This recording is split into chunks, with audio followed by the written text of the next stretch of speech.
जो कमार हो गया ओ बाज भरिया रब बानन दे तुझी कावड़ की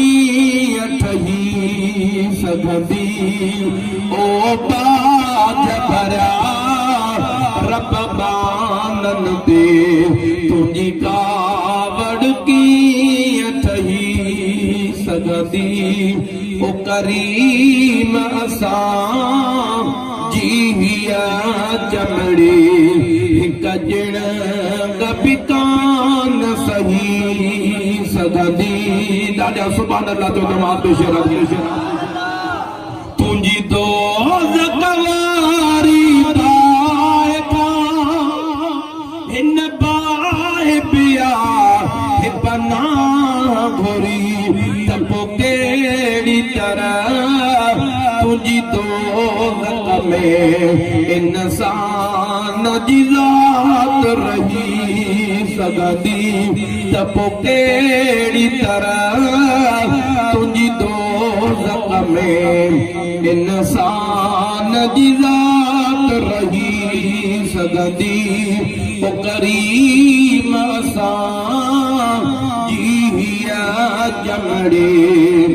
कजण गबिकान सही सघंदी ॾाढा सुभान अल्लाह जो तमाम पेश मौला तूं बि हुजे मुस्तफ़ा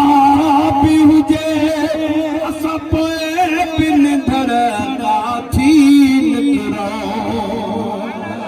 निकरूं का कीअं हूंदा जंहिंजो ज़ामिन आमना जो लाल थींदो सुभान अल्लाह थकियल सुभान अल्लाह न इश्क वारी रात करे मौला तूं बि हुजे मुस्तफ़ा बि हुजे असां पोइ बिन धर काथी निकरूं करीम हुजण कैदी बि हुजूं इहा ॻाल्हि तोखे न वणी सघंदी पोइ करीम असां जीविया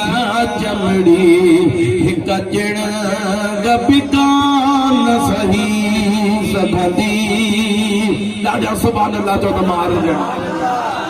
से कख पियो न अमड़ बचड़न दिसे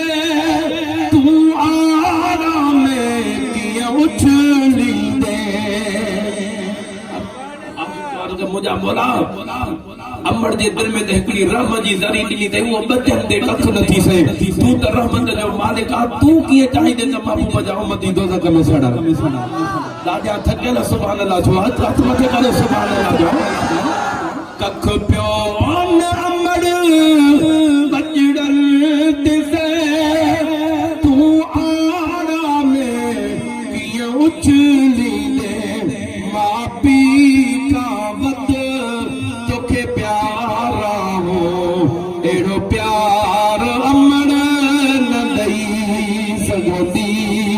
ओ करीम सां जीविया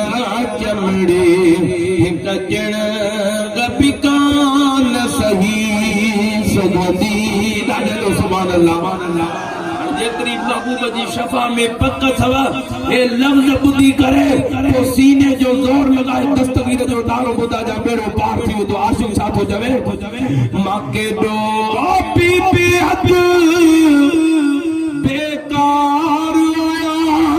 त बि तूं जे नबिया जो गुलाम